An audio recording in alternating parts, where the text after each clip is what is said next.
soo dhawaada qiyaarta nala socota meel kasta oo aad joogtaan waa 24ka Sebtembar sanadka 2025 qodobada aan tabintan idinkugu hayana waxaa ka mid noqon doona xilligan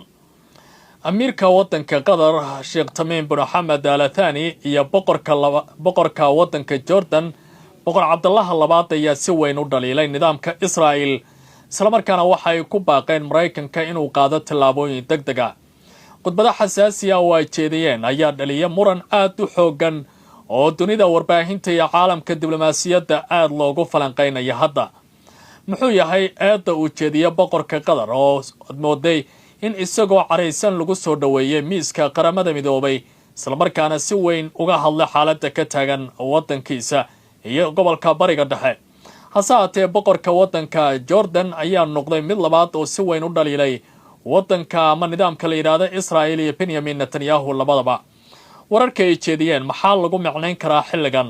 dooda ay miiska soo saareen ma waxa la leeyahay carabti ayaa mar kale dhiiranaysa warbaan idinkaga haya arrintaasi oo aan ku faaqadayaa barnaamijka waxa inta raaci doona wafdi heerkiisu sareeya oo ka socda Israa'iil ayaa gaaray magaalada Qaahira iyadoo la qariyay isla markaana haatan warbaahinta ay u soo baxayaan xogo la yaab leh muxuu yahay waftigan uu soo diray ra'iisul wasaare Netanyahu hoosta miyay ka wada shaqeynayaan General Sisi iyo waliba Netanyahu labadaba maxaa ka dhacay Qaahira maxay tahay arrinta la isla soo qaaday ee ku saabsan Philadelphia oo labada dhinac ay dood weyn ka taagan tahay Masar ma sidii dagaalkii weynaa oo kale ay markan daba marayaan carabta oo Israa'iil ay la galayaan heshiis kale oo dhameystiran barnaamijka ayaan ku eegayaa qodobkaasi waxaan sidoo kale ku faaqidi doonaa isla barnaamijkan Ayatollah Ali Khamenei ayaa waxa uu ku dhawaaqay wadankiisa inaanu diyaar u ahayn inuu sameysto hubka nuclearka waa hadal kale oo weyn oo ka soo baxay dawladda Iran kadib saacado ay jeedinaysa hadallo kulul oo warbaahintu ay si weyn iskula dhaxmarayeen haddaba hadalkiisan sidee loo fasirayaa sidee qubarada u faaqidayaan maxay ka qoreen warbaahinta gobolka bariga dhexe aqyaaray soo dhawaada qodobadaas ayaan mar kale ku faaqidayaa barnaamijkan meel kasta oo aad joogtaan ku soo biira YouTube-ka oo subscribe saara share gareeya saaxiibadiina la wadaaga aad baad u mahadsantihiin Ramas Hotel and Restaurant waxa uu leeyahay adeeg dhameystiran waxaana ku diyaara qolal jiif oo heer sareeya hoolka aroosyada iyo shirarka maqaayad furan 24 saac oo leh raashin dheef iyo dhadhan macaan internet xawaare sare leh wiish iyo amni joogto ah Ramas Hotel waa doorashadaada ugu fiican waxaana uu ku yaalaa Bakaaraha agagaarka isgoyska Carweydka dawladda Qatar ayaa noqotay mid si weyn mar kale uga weerarta miiska qaramada midoobay nidaamka la yiraahdo Israa'iil isla markaana hadalkeeda waxa uu noqday mid xiiso weyn dhaliyay oo adduunka si weyn looga daawaday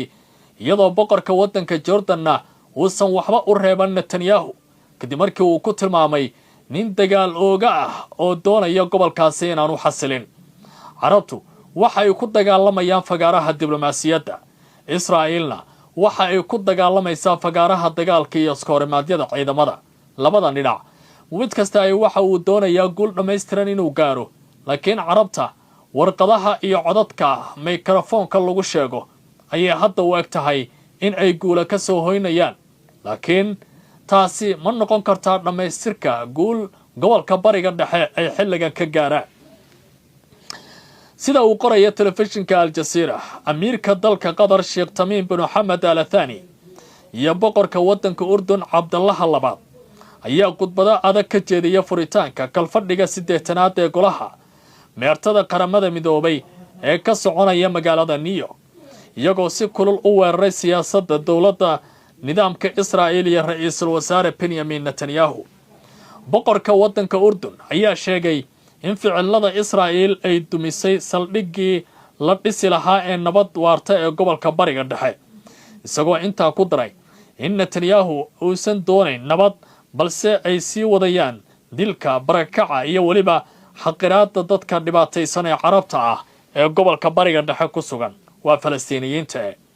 waxa uu si cad u sheegay in dagaalka ka socda magaalada go'doonsan uu yahay mid ka mid ah dhacdooyinka ugu madow ee taariikhda qaramada midoobay isagoo ku celiyay su'aasha ah ilaa iyo goorma ayaa cambaareen oo kaliya sii socon doontaa ama aan wax tallaaba la qaadi doonin ayuu hadalkiisa ku yiri dhinaca kale amiirka waddanka qatar ayaa ku tilmaamay israa'iil dowlad marooqsatay guud ahaanba sharciyadii adduunka isagoo ku eedeeya netanyahu isku daya inuu ku fashilinayo wadahadallada xabad joojinta magaaladaasi go'doonsan islamarkaana uu isku dayo dilal ka dhana wafuud wadaxaajood u joogay magaalada dooxa amiirka ayaa caddeeyay in weerarka israa'iil ee ka dhanka ahayd qatar uu ahaa jabin cad oo ka dhana xeerarka caalamiga ah sheekh tamiim ayaa ku nuuxnuuxsaday in nabadda gobolka aysan suuragal ahayn haddii aan golaha ammaanka ee qaramada midoobay uusan qaadin tallaabo cad oo lagu xaqiijinayo dowlad madax bannaan oo ay falastiiniyiintu yeeshaan waxaa kale uu ku ammaanay waddamada dhowaan ku dhawaaqay falastiin inay dowladdu aqoonsadeen isagoo ku baaqay dalalka harana in ay si degdega tallaabadaasi u qaadaan labada hogaamiye ayaa sidoo kale digniin ka bixiya siyaasadda fuquuqa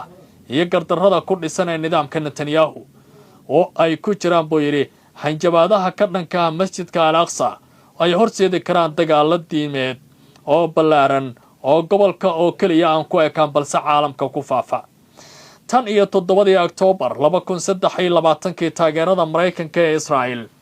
kor ayay u sii socotay dad kor u dhaafaya 65,382 qof ayaa lagu dilay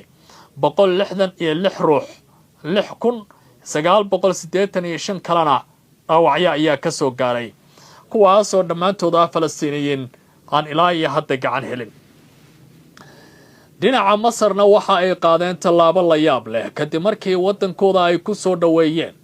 wafuud sare oo ka socotay Israa'iil kuwaasi oo u yimid bal sidii wada xaajood xuduudda ku saabsan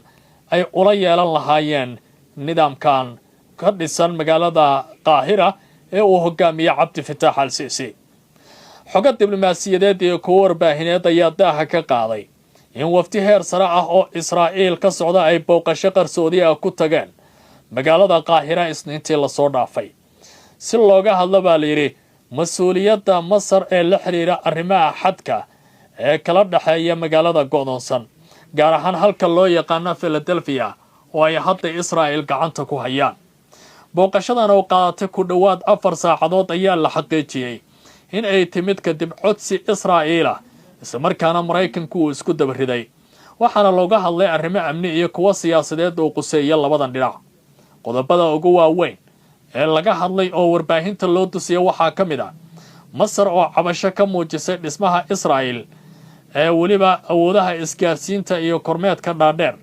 ee aagga Philadelphia halka Qaahira ay ku tilmaantay qatar weyn su'aalo la xiriira heshiiskii Camp David ee 1979 kadib markii warbaahinta Israa'iil ay sheegtay in Masar ay gelisay hub culus aagga loo yaqaan Sinaa kaas oo ka hor imaanaya xeerarkii la saxiixay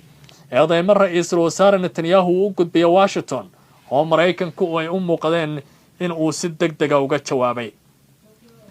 dhinacyada siyaasadda iyo amniga oo la isla soo qaaday waa kuwa lahaa xiise gooniya wafdiga Israa'iil ayaa kulan la yeeshay mas'uuliyiin sare oo Masri ah ee ku howlan faylasha magaalada go'doonsan iyo xadka ila wareedyada ayaa sheegaya in Masar ay hore u gudbisay cabashooyin badan oo Israa'iil aysan tixgelin hase yeeshee hadda xaaladdu ay kacsan tahay kadib markii ciidanka Israa'iil ay si buuxda ula wareegeen saddex geeska xadka u dhow ee Masar taas oo dhalisay baa la yiri walaaca sii xoogaysanaya warbaahinta ayaa tilmaamaya in Mareykanka door muhiim ah uu ka ciyaaray isku xirka labada dhinac kadib markii xiriirka siyaasadda ee labadan dhinac ay aad isugu yimaadeen hogaamiyaha ugu sarreeya waddanka Iiraan ee Ayatollah Ali Khamenei la yiraahdo waxa uu ku dhawaaqay waddankiisa in haba yaraatee hub nuclear uusan doonayn wixii intaa ka baxsan ee lagu soo farageliyana ay tahay gardarro aan geed loogu soo gaban hogaamiyaha sare ee Jamhuuriyadda Islaamiga Iiraan Ayatollah Ali Khamenei ayaa sheegay in dalkiisa uusan u baahnayn hub nuclear ah isla markaana uusan lahayn qorshaha soo saaristiisa intaba Khamenei ayaa carabka ku adkeeyay in Iiraan ay leedahay awood cilmi iyo farsamo aad u sarreysa isagoo xusay in dalka uu ka mid yahay 10 waddan oo kaliya awoodda u leh bacriminta uraniumka balse uu ka duwan yahay kuwa kale maadaama dhammaantood ay Iiraan ay ka soo horjeedaan oo aysan hub nuclear haysan. Dhabani waxa uu sheegay in heerka 60% bacriminta uraniumka uu yahay mid sare oo muhiim u ah baahiyaha gudaha, isagoo tilmaamay in wixii arrinta ka dambaysa dawladdaasi aan lagu soo gardaroon. Hogaamiyahan ayaa si adag uga hadlay wada hadallada la leeyahay Mareykanka, waxana uu ku eedeeyay Trump haba yaraatee inuusan doonayn xal laga gaaro gobolka Bariga Dhexe. akhyaartana la socota ay qaybtana intaas ayaan ku gabagabeynayaa. waa barrow idile nabadgelyo. ma ogtahay in dhakhtar Shaafici Aadan Dirir loo aqoonsaday dhakhtarka ugu wanaagsan qaliimada dalkeena Soomaaliya ahna dhakhtarkii ugu horeeyay ee wax ku qala qalabka casriga ah ee laparoscopiga ama laserka. maalin waliba wuxuu heegan kugu yahay isbitaalka Shaafici ee magaalada Muqdisho ee hore u gaar